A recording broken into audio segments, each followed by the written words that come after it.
खाने में गालियां हैं। सामने आ रही है एक बड़ी खबर। जाने माने रेस्टोरेंट्स के खाने में हो रही है खुलेआम मिलावट।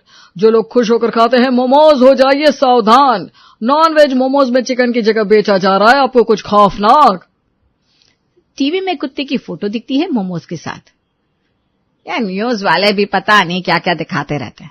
दिखाने को कुछ और खबर नहीं मिली तो बस खाने पीने की बुराई शुरू कर दी। अरे हमारे साथ तो आज तक कभी ऐसा नहीं हुआ। खामा-खा की बकवास करते रहते हैं। अरे शन्नो जी हटाओ इनको। मेरा तो आज कचौड़ी खाने का बहुत मन कर रहा है। बाहर से लेकर आता हूँ, आप बताओ आपको कुछ और मंगाना है क्या? आप कचौड़ी ला रहे हो तो मेरे लिए छोले भटूरे ले आना, हम बहुत दिन से खाए नहीं है। गुप्ता परिवार में खाने पीने का बड़ा शौक था। आए दिन उनके घर में बाहर से कुछ न कुछ खाना पीना आता ही रहता था। कभी वो खुद ही बाहर खाने चले जाते थे। टीवी में आए दिन खाने में मिलावट की खबर चल रही थी, लेकिन उन लोगों को कोई फर्क नहीं पड़ रहा था। तभी कुछ दिन, वाह भैया, एक ही साल में 2-2 बार प्रमोशन, अब तो पार्टी बनती है। हाँ ताऊ जी, अब तो पार्टी बनती है। चलिए ना हमसे बाहर खाना खाने चलते हैं। कितने दिनों से हम बाहर खाना खाने भी नहीं गए। अब मेरी सिम्मी बिटिया ने बोला है तो बाहर खाना खाने चलना ही पड़ेगा। चलो चलते हैं। सब रेडी होकर रेस्टोरेंट में खाना खाने के लिए जाते हैं, जो कि उनके शहर का काफी अच्छा और नाम वाला रेस्टोरेंट था।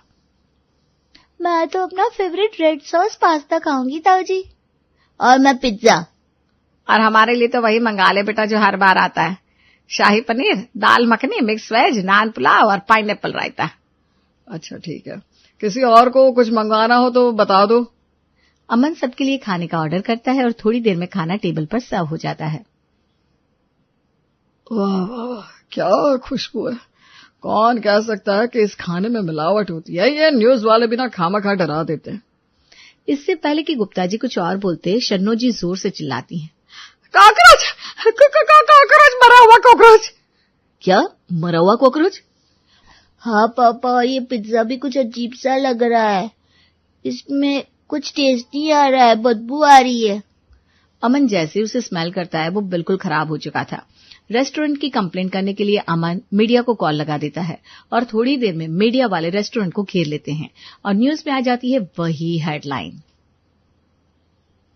अरे कल तक तो हमें सब मजाक लग रहा था, लेकिन आज जो कुछ भी हुआ उसके बाद कभी भूलकर भी बाहर खाना नहीं खाएंगे। हाँ, आज से जो भी खाना बनेगा घर पर ही बनेगा। और बच्चों तुम दोनों भी बाहर का कुछ नहीं खाओगे। ठीक है पापा। चलो संजू, बहुत देर हो रही है, कमरे में चलकर सो जाओ, सुबह स्कूल भी जाना है ना। लेकिन मम्मा कल तो स्कूल की छुट्टी है, आप भूल गई कल संडे है। अरे संडे से याद आया बहू, सोने से पहले जरा सुबह के लिए छोले भिगो देना। पहले तो हर संडे को बाहर से छोले भटूरे लेकर आते थे, लेकिन अब बाहर के खाने का भरोसा नहीं। तुम सुबह छोले भटूरे बनाने के लिए छोले भिगो दो। ठीक है मम्मी जी। प्रिया सोने से पहले छोले भिगो देती है। दोनों देवरानी जेठानी मिलकर सुबह सबके लिए गर्मा गर्म छोले भटूरे बनाकर तैयार करती हैं। वाह वाह वाह वाह, चलो बाहर का खाना बंद करने का एक फायदा तो हुआ। हमें ये तो पता चला कि हमारी बहुएं अभी किसी हलवाई से कम नहीं है। कितने बढ़िया छोले भटूरे बनाए तुम दोनों ने बहू। सच में निधि बहुत ही ज्यादा टेस्टी है। इतने अच्छे छोले भटूरे तो बाहर भी नहीं मिलते। लेकिन आप दोनों ने ये बनाने कहां से सीखे? देवर जी, शादी से पहले लड़कियों को खाना बनाने की ही ट्रेनिंग दी जाती है। हमने भी उसी ट्रेनिंग में ये सब सीखा था। तब तो अच्छी बात है। अब तो हमें इस बात की टेंशन लेने की जरूरत ही नहीं है कि बाहर से खाना बंद हुआ तो बाहर का खाना कैसे खाएंगे। हमारे घर में तो हो ना तुम दोनों शेफ। आज खाने में किसी चीज की कमी लग रही है।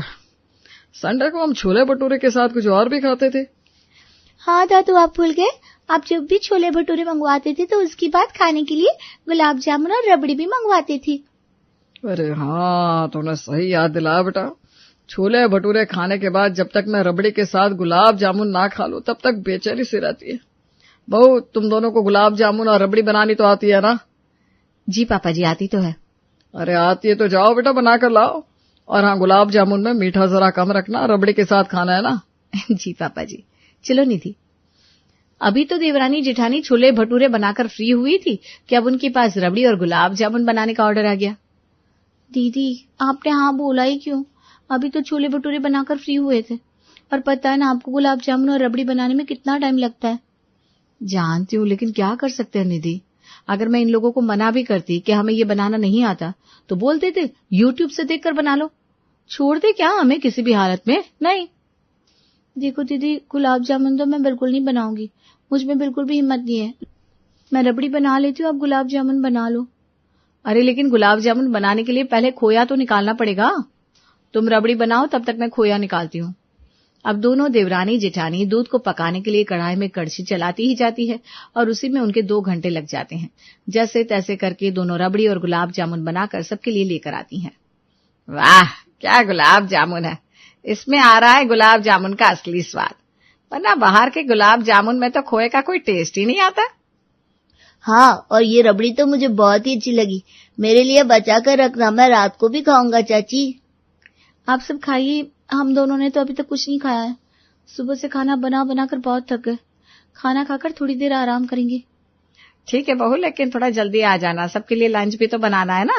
वैसे लंच में तुम दोनों क्या बनाओगी? क्या? गुप्ता जी का पूरा परिवार एकदम चटोरा। अब बाहर से खाना लाना बंद किया तो बेचारी बहुओं का जीना हराम कर दिया। हर रोज दोनों जैसे ही कुछ बनाकर लाती तो इन सब की अगली फरमाइश उनके सामने पेश हो जाती और बार बार सब उनसे एक ही सवाल पूछते, खाने में और क्या है मम्मी? अरे तुम लोगों का दिमाग खराब हो गया क्या? सुबह से शाम तक बस एक ही बात बोलते रहते हो, खाने में क्या है, खाने में क्या है। अरे हम दोनों ने इधर कोई होटल खोल रखा है क्या? अरे होटल का तो नाम भी मत लो भाभी, उस दिन जो होटल में हुआ था ना, बस सब फिर से याद आ जाता है। सब हॉल में बैठे ही थे कि तभी लैंडलाइन पर एक कॉल आती है। हेलो, अरे हाँ बबली बेटा। हेलो मम्मी, मैं ये कह रही थी कि आप इस बार ना मुझे सिंधारा मत भेजना, बाहर की चीजों में ना बड़ी मिलावट हो गई है। अल्ले, मैं तो भूल ही गई थी, लेकिन अच्छा हुआ तूने याद दिला दिया। और बेटा तू बिल्कुल भी चिंता मत कर, तेरे सिंधारे के लिए बाहर से कुछ भी खरीदने की जरूरत नहीं है। तेरी भाभियां है ना, वो दोनों घर पर ही सब बना देंगी। क्या? चल मैं फोन रखती हूँ बेटा। मम्मी जी, ये आपने क्या किया है? आपको पता है ना सिंधारे में कितना सारा सामान जाता है। हाँ पता है, इसलिए तुम दोनों आज से ही काम में लग जाओ। बेटा अब बाहर के खाने में गंदगी है तो अपने रस्म रिवाज थोड़ी ना छोड़ देंगे। तुम दोनों नमक वाली मठरी, मीठी मठरी, घेवर, बर्फी और 2-3 तरह के नमकीन बना दो। मम्मी जी, घर पर इतना सब बनाना बहुत मुश्किल हो जाएगा। अरे कुछ मुश्किल नहीं होता बेटा, एक काम करो, मठरी तो तुम दोनों 2-2 किलो बना देना और बर्फी भी 2 किलो बना देना और 1 किलो घर के लिए भी बना लेना। 2-3 तरह की नमकीन हो जाएगी तो 1-1 किलो बहुत है। हे भगवान, मम्मी जी तो हमें ऐसे ऑर्डर दे रही हैं जैसे यहाँ हमारी फरसान की होलसेल दुकान चल रही है। इतना सब कैसे बनाएंगे हम? अच्छा होता दीदी अगर हम उस दिन रेस्टोरेंट जाते ही ना हम रेस्टोरेंट जाते ना बाहर के खाने की सच्चाई ने पता चलती और ना आज ये सब हो रहा होता। अरे क्या खुसुर पुसुर करने लग गई दोनों, जाओ जल्दी से जाकर ये सब बनाने की तैयारी शुरू करो। दोपहर के खाने के बाद ही दोनों ये सब बनाने में लग गई और ये सब बनाते बनाते उनको रात के 8 बज गए। सब कुछ बनाकर दोनों जैसे ही बाहर आई वैसे ही सबने पूछ लिया, अरे बहू आज रात के खाने में क्या है? प्लीज पापा जी, अभी हम दोनों पूरे 5-6 घंटे के बाद किचन से बाहर निकली हैं। हमारे अंदर अब डिनर बनाने की बिल्कुल हिम्मत नहीं है। हम समझ सकते प्रिया, लेकिन सबको भूख तो लगी है और तुम तो जानती हो बाहर कैसा खाना मिलता है। बाहर से खाना लाकर भी नहीं खा सकते। प्लीज कुछ बनाओ तो ना खाने के लिए। हाँ, वैसे तो आज मेरा पाव भाजी खाने का मन कर रहा है। अगर पाव भाजी मिल जाए तो मजा आ जाएगा। अरे बेटा, ये किसका नाम ले लिया तूने? पाव भाजी का नाम सुनकर मेरे मुंह में पे पानी आ गया। अब तो तुम दोनों बहू पाव भाजी ही बना लो। क्या? हे भगवान। अब वो दोनों उनको बोले भी तो क्या बोले, बेचारे किचन में जाकर सबके लिए पाव भाजी बनाने लग जाती हैं। इतना सब करके रात को सोते सोते उन्हें रात के 12 बज जाते हैं। अब सुबह बच्चों का टिफिन, पतियों का लंच और सबका नाश्ता बनाने के लिए 5 बजे फिर से उठना पड़ता है। कुछ महीनों में तो ऐसा लग रहा है दीदी कि हमारी पूरी जिंदगी इस किचन में ही बीत जाएगी। कल पूरा दिन भी हमने किचन में बिता दिया और अभी तो नींद भी पूरी नहीं हुई थी हमारी और फिर से किचन में आना पड़ा। सही कह रही हो निधि, जब से इन लोगों ने ये बाहर का खाना बंद करके घर पर खाना शुरू किया है ना, तब से हमारी नाक में दम करके रख दिया है। ब्रेकफास्ट खत्म होता नहीं कि उससे पहले ही पूछ लेते हैं लंच में क्या बना है, डिनर में क्या बनाओगे। जिंदगी हलवाई बनकर रह गई यार। दोनों देवरानी जेठानी किचन में काम कर रही थी, तभी उनकी सासू मां वहां आती है। चलो अच्छा है तुम दोनों जल्दी उठ गई।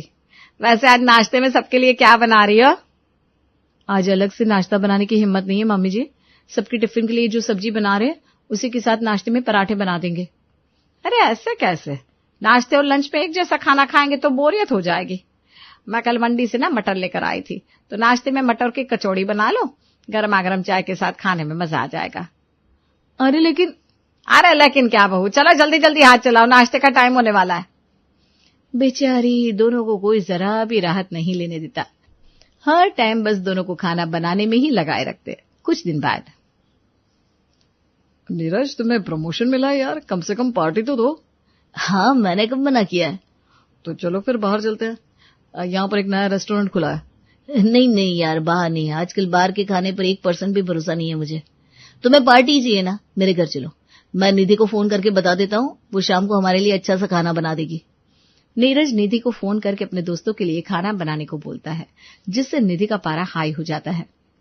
अरे आपके दोस्तों को पार्टी चाहिए तो बाहर होटल में पार्टी दे दो ना। पहले ही मुझे और दीदी को खाना बनाने से फुर्सत नहीं मिलती, और आप हो कि आपको अपने दोस्तों को भी घर बुलाना है। अरे क्या हो गया यार, मैं कौन सा रोज रोज पार्टी करता हूँ? और तुम और भाभी 4-5 लोगों के लिए खाना बना दोगे तो क्या हो जाएगा? और अब मैं वैसे भी उन सबको बोल चुका हूँ, तो तुम थोड़ा सा टेस्टी खाना बना कर रखना, और मेन्यू में कम से कम 7-8 चीजें तो रखना। किसी चीज की कमी नहीं होनी चाहिए। क्या 7-8 चीजें? हाँ। नीरज तो ये सब बोलकर फोन काट देता है, लेकिन निधि का पारा हाई हो चुका था। अब उसकी बात सुनकर प्रिया का पारा भी हाई हो जाता है। इन लोगों ने बिल्कुल हद ही मचा दी है। बस बहुत हो गया निधि, अब हम इनकी कोई बात नहीं सुनने वाले। इतने महीनों से पागल करके रख दिया इन लोगों ने हमें। अरे हमारी भी कोई पर्सनल लाइफ है कि नहीं? जब देखो तब इनकी वजह से किचन में लगे रहना पड़ता है। जरा हम दोनों की शक्ल देखो, पार्लर गए भी कितना टाइम हो गया। अरे पार्लर तो छोड़ो, घर से बाहर निकले ही कितना टाइम हो गया हमें। दोनों का गुस्सा अब 7वें आसमान पर चढ़ चुका था, और चढ़ी भी क्यों ना, बेचारियों की तकलीफ को कोई समझ ही नहीं रहा था। नीरज के दोस्तों के लिए तो उन्होंने जैसे तैसे खाना बना दिया, लेकिन अगले दिन, मम्मी ये कैसा सिंपल सा लंच बनाकर दे दिया आपने मुझे। मैं ये आलू की सब्जी और पराठा लेकर स्कूल नहीं जाऊंगा। हाँ, मैं भी नहीं लेकर जाऊंगी, मुझे ग्रिल सैंडविच चाहिए और मुझे चीज पास्ता। ऐसा चांटा लगाऊंगी ना सारी अकल ठिकाने आ जाएगी। चुपचाप जो बना है वो लेकर स्कूल चला जा, वरना आज मेरे हाथ से तो नहीं बचेगा। हाँ, और तुम भी चुपचाप किचन से चली जाओ। तुम लोगों ने हमारा दिमाग खराब करके रख दिया है। इंसान है या मशीन है हम दोनों? होटल खोल रखा है क्या हम दोनों ने? अब ये चाहिए अब वो चाहिए, चैन नहीं लेने देते। अरे क्या हो गया बहू, सुबह सुबह क्यों इतना हल्ला मचाया हुआ है? और नाश्ते में क्या बनाया है तुम दोनों ने? अरे क्या हो गया भाई, इस तरह चुपचाप क्यों खड़ी हो? बताओ भी क्या बनाया नाश्ते में, छोले भटूरे या ब्रेड पकौड़े? मेरा सर बनाया है, खाओगे? छोले भटूरे या ब्रेड पकौड़े? इधर रेस्टोरेंट की चेन लगा कर रखी है क्या हम दोनों ने? ब्रेकफास्ट खत्म होता है तो लंच में क्या है, लंच खत्म नहीं होता तो शाम की चाय के साथ क्या है, चाय बनती है तो डिनर में क्या बन रहा है, जो भी बन रहा है उसके साथ ये भी बना लेना। अरे बाहर निकलो आप सब लोग यहाँ से, और खबरदार अगर किसी ने अब हम दोनों से ये पूछ लिया कि खाने में क्या बना है, अगर पूछ लिया तो याद रखना हम दोनों से बुरा कोई नहीं होगा। अरे प्रिया, लेकिन बस चुप। नाश्ते में सबके लिए पराठा और सूखी सब्जी बना दी है, और जब लंच का टाइम होगा तो लंच बना देंगे। बीच में किसी को कुछ भी पूछने की कोई जरूरत नहीं है। चलो निधि। हाँ चलिए दीदी। प्रिया और निधि का गुस्सा देखकर सब वहां से रफो चक्कर हो जाते हैं। दोपहर के खाने का टाइम हुआ भी नहीं था कि तभी, अरे शन्नो जी, आज आपने बहुओं से पूछा नहीं कि लंच में क्या बनाना है? मेरा तो आज पनीर टिक्का के साथ रुमाली रोटी खाने का मन कर रहा है। दोनों को बोल दो ना, आज यही बना ले। अरे ना बाबा ना, मुझे उन दोनों का सुबह का रूप याद है। अगर इस बार उनसे कुछ पूछ लिया ना तो पता नहीं मेरा क्या होगा। क्या मतलब? वो तो आपको अपने आप ही समझ में आ जाएगा। ये सब खाने का मन है ना आपका, तो आप ही जाकर पूछ लो। धीरज किचन में जाता है जहां दोनों बहुएं लंच बना रही थी।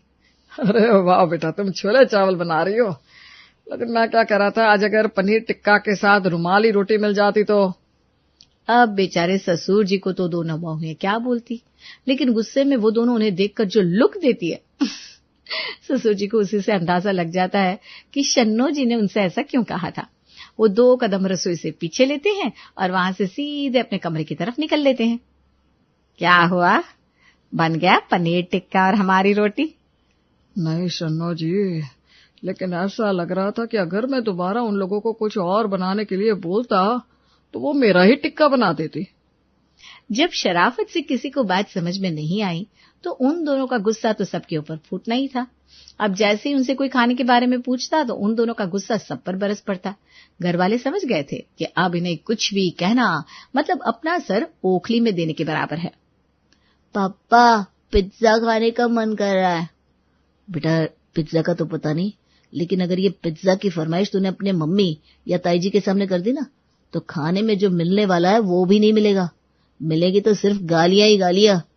सब समझ गए थे कि अब अगर दोनों बहुओं को परेशान किया तो खाना तो दूर, खाना देखने को भी नहीं मिलेगा, और खाने में कुछ मिलेगा तो सिर्फ गालियां ही मिलेंगी।